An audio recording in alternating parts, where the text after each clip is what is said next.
everybody. Sorry, we got some noise going on here today. Got about 88 pounds of barrel capacity rolling right now. So, this slab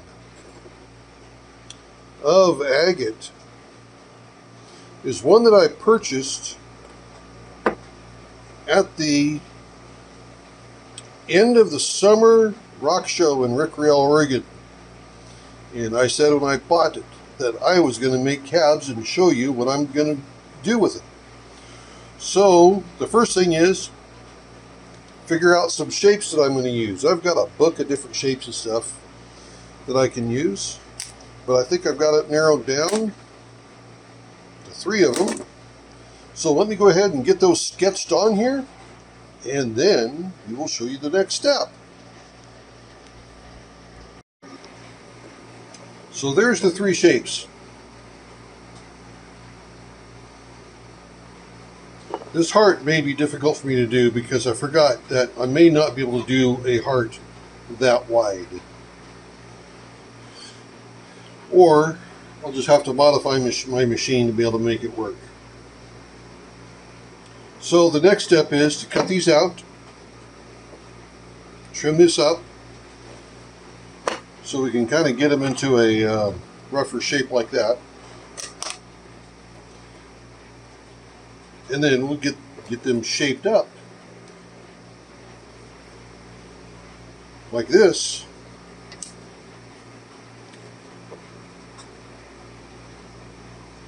So far, all easy stuff. But yeah, I think I like those shapes there. Now the back side, it's got some work, so I'm going to have to do some cleanup work when I get these cut out and shaped, because I also polish the back sides. And who knows? This might be the front side of these. I don't know. I won't know till they're cut out.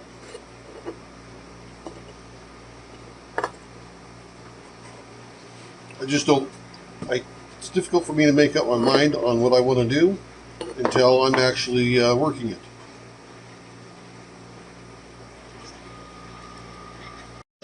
Okay, I've got them rough cut. Now is time for me to do the smoothing process and get the final shape going. So,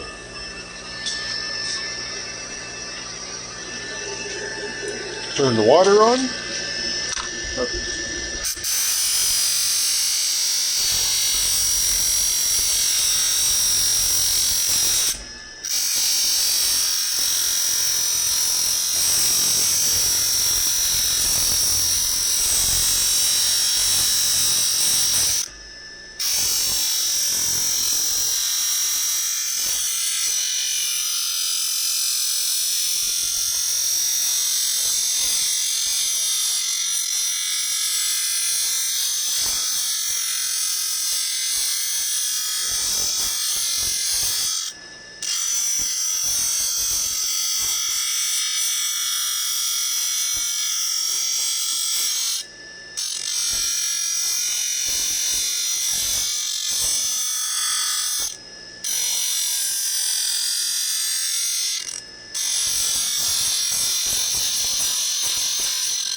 It's getting there.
Okay, now I've got to get these other ones done, and we'll get them moved on to the next step of the process. Okay, they're all shaped. Now it's time to get the girdle marks and then get them stuck to sticks and start putting them on the cabochon machine. So not too bad. I'm pretty happy how they turned out. That heart, I think I could use a little bit. No, it doesn't look too bad. It looks pretty good. But yeah.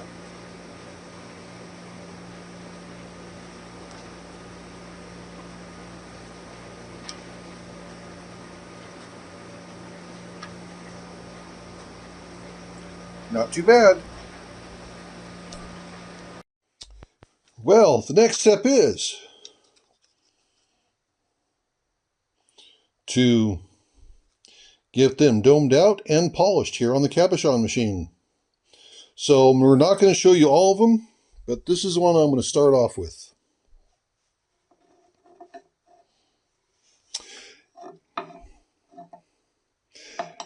And what we're going to do is we're going to start off on the 80 grit sintered wheel. Let me put these up here for you. Get them out of the way.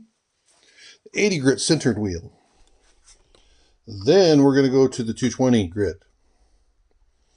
Then we're going to go to the 280 grit Nova wheel. It's the soft wheel. 600 grit, 1200, and 3000. So now I'm not going to show you everything here from beginning to end. I will do brief segments.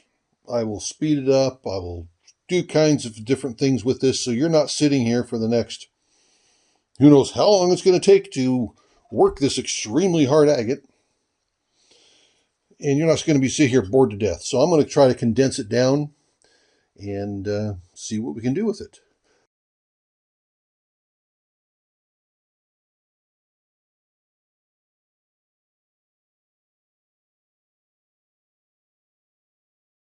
But we're going to get started.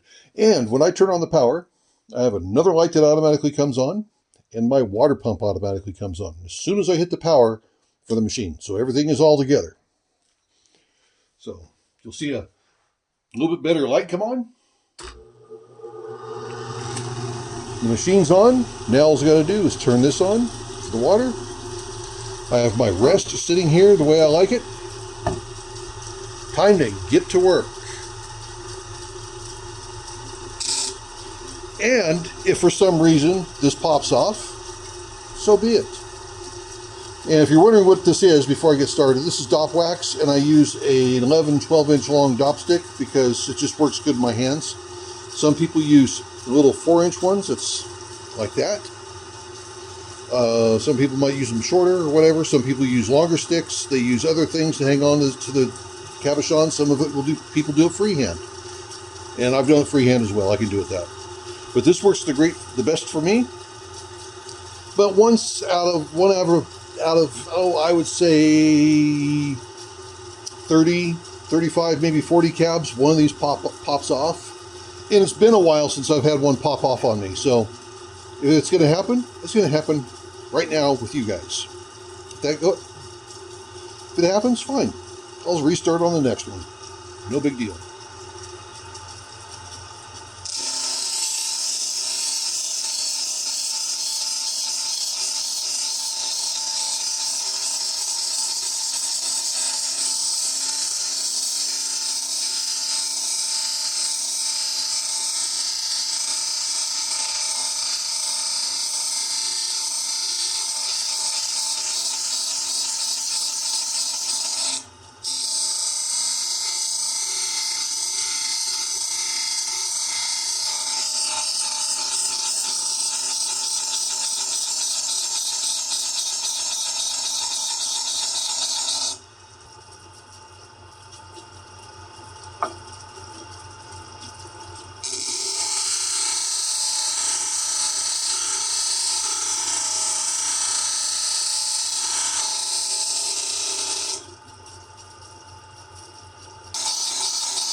So what we're doing now is we're still got a little bit more work to go on the 80 grit. And so you can still see the flat spot right there. I'm not done until that flat spot is completely gone. But we're down about where I want the bevel to be. I got a little bit of touch-up work to do on it. And it's already taken a nice dome shape. Just got to do a little bit more on it to get rid of that top spot.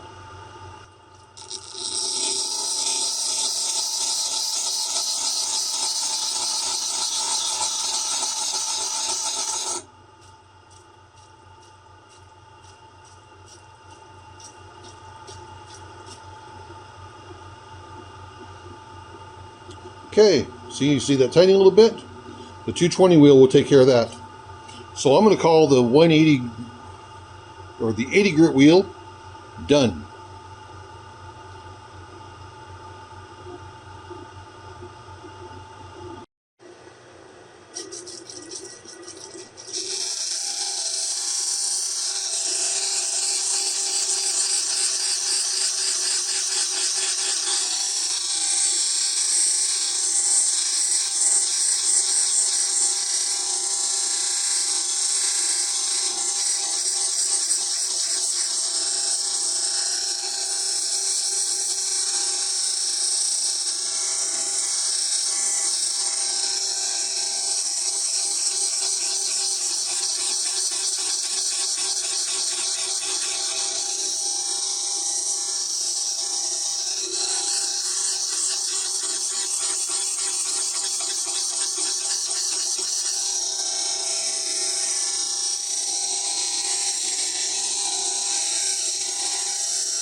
That's looking pretty good. I'm going to hit it on this side down here a little bit more. Now the key is when you're running these things, don't have it sit in one spot. You don't leave it and sit in one spot. It's got to be moving continuously. As soon as you leave the stone on one spot, you've got a flat spot on here that you've got to try to get rid of. There's no reason to make extra work for yourself. Also, I use half the pressure on this as what I did over here on that 80 grit wheel. It does not take much pressure. All we're doing is now removing the scratches off of that 80 grit wheel, and I am doing some fine edge tuning, best way to put it, making sure that my edge is absolutely the way I want it to be. Is it perfect? I don't know, but it's the way I want it to be. So I got to do a little bit more work on this, and then we move on to the 280 grit.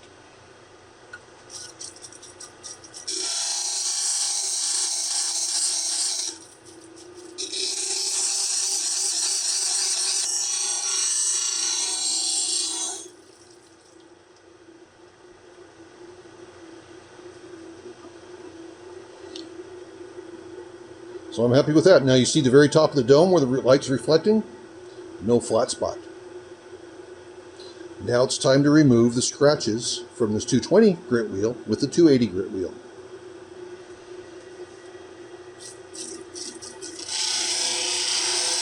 You hear the sound difference?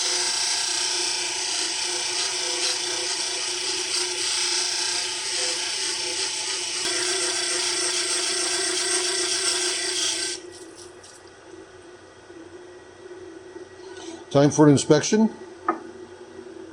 And I do this a lot. I'll inspect it. And over here, there's some areas that need to be some additional work done to it. We check the edges out really closely.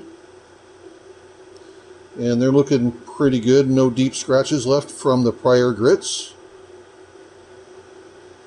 But it still needs more work on the 280 grit.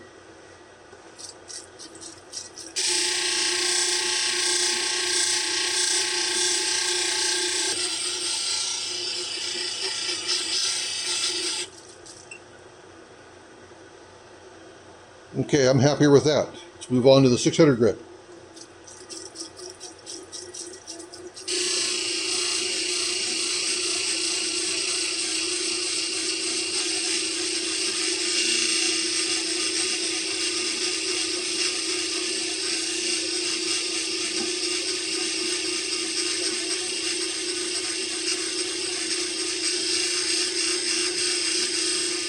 And I always work the outside edges first, and then work my way on the inside. And this is a technique I've developed because I've always had problems with scratches on the outside edge. So right out there. So first, I work on this. Make sure those scratches are gone. Then I'll work on the dome. But you have to understand, there's so many ways of doing this. Lapidary Dave, for example, if you know who he is, you know he's a turquoise genius. He does all of this without a stop stick, and he's phenomenal with it.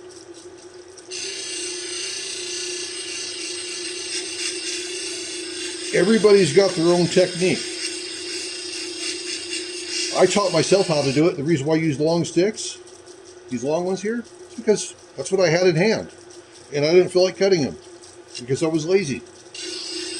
So now, that's why I use them.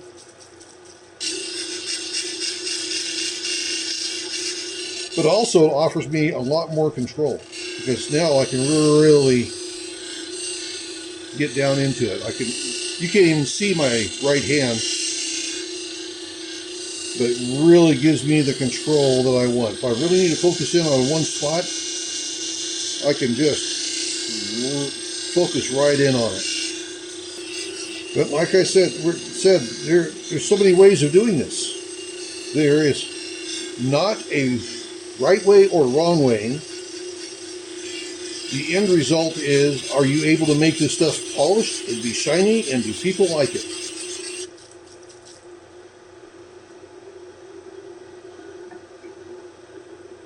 Pretty significant change from the 200 grit, and you can see there's still like a haze on there, so of course we need to go on into the 1200 grit. So let me move you guys around for that. Now this one here is probably the fastest one.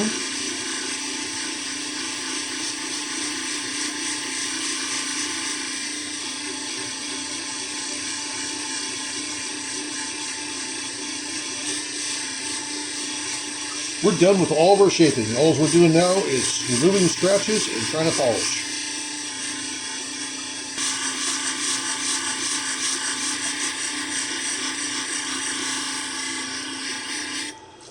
Okay, time for the 3,000.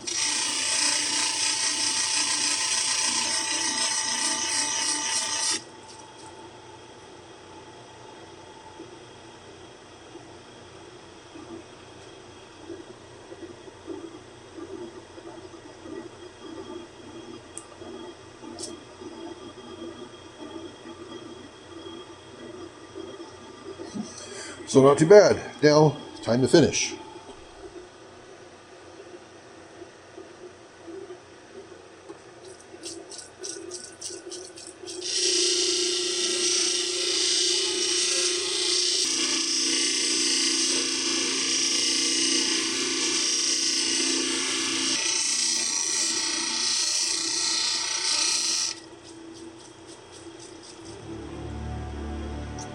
Okay.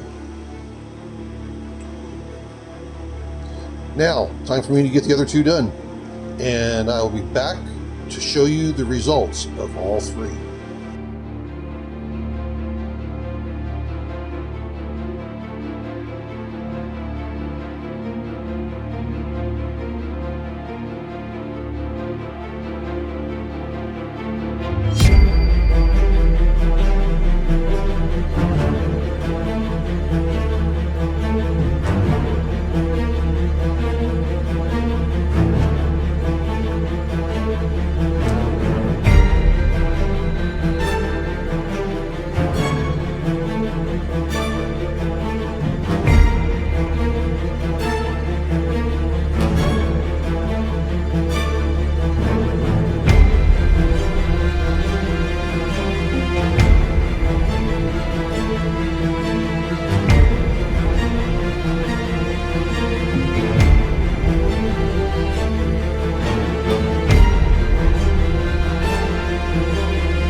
So what do you think? I think they actually turned out incredible myself.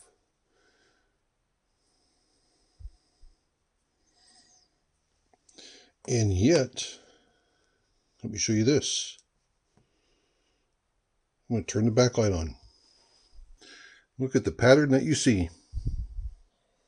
I think that this Carnelian Agate Cabochon project was a success.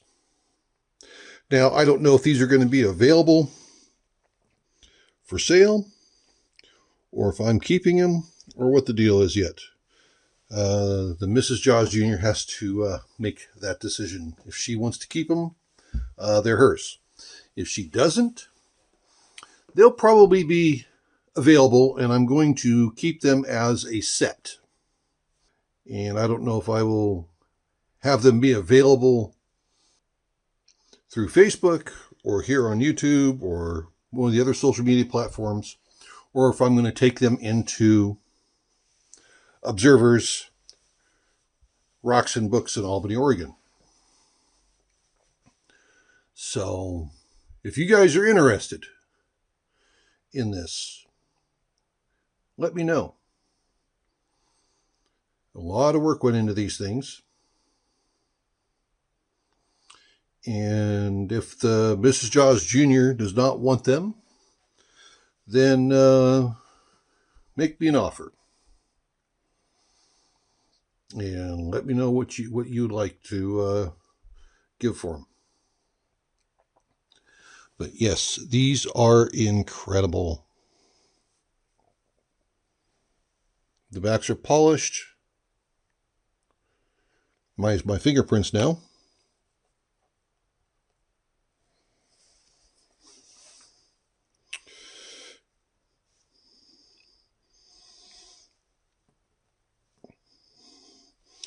So there you go, guys.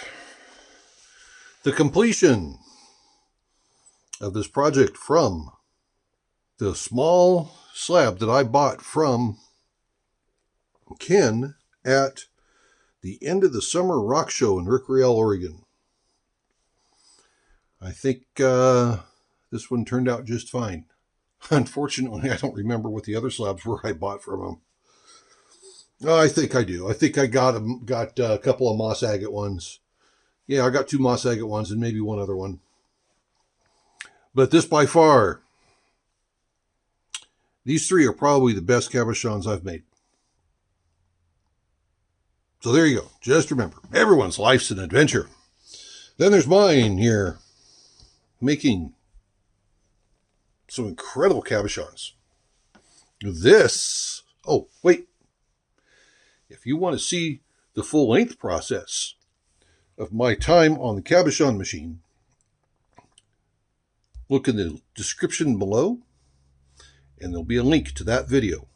And that's all it is. Just the entire unedited portion of the video for making the cab. This is the Adventures of JawsJr. Have a good one, everybody. See ya.